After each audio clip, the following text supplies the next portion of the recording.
Welcome. Today we're going to look at how to schedule a meeting using Microsoft Teams.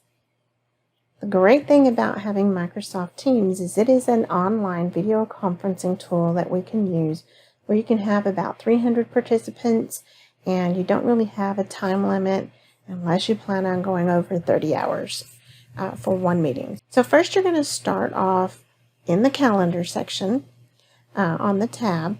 And here you're going to click on New Meeting. And you can see when I hover over it, it says Schedule a Meeting.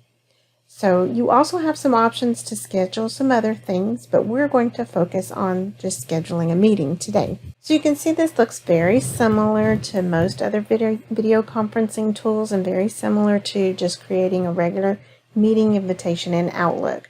So you're going to give it a title. You're going to add your recipients. Here you're going to add your dates and times. If you don't want it in a 30-minute increment and you need to start it at like 2:15, then you can just select it to where it's highlighted here, and then you're going to just type in the time frame that you need. Okay.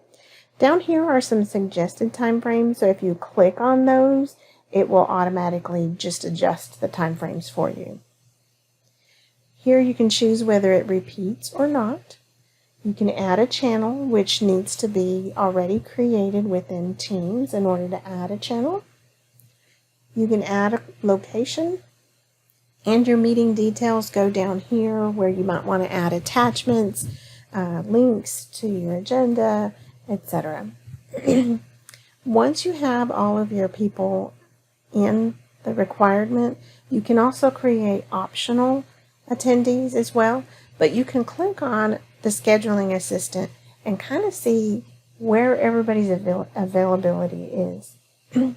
You can see these ones with the diagonal. That just means that those particular people use a different calendar that does not mesh well with Microsoft, so it can't really tell you. So you would have to contact them directly. However, those that are using Microsoft products, you will be able to tell. So under mine, I'd be able to see what it is. Everybody else's I'm not going to see, but I'll see a time block to know that they're busy during that time. Don't schedule it then. Up here at the top kind of gives you an aggregate of everybody's availability. So then you can take this and you can see you've got your dates and times up here.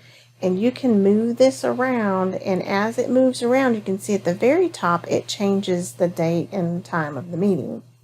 So you can adjust this to however you wish. So I'm going to leave it at 2 p.m. today and come back to our details. And if you decide somebody doesn't need to be in, you can just hover over the X and you can click on it and it removes them. And I haven't quite sent it yet. You can tell because it says send instead of update. So it didn't send anything to somebody that I had in there and removed. If I had already sent it and I came in and edited it and removed it, it would send them a cancellation notice. Okay. So we're going to go ahead and hit send.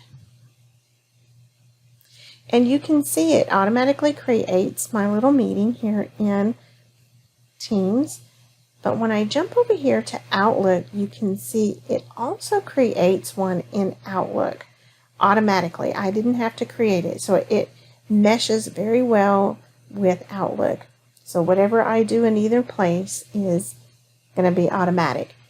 I can, once I'm ready to begin the meeting, I can come in here into the meeting invitation and I can click on Join Meeting, or I can choose to just come into Teams and click on Join.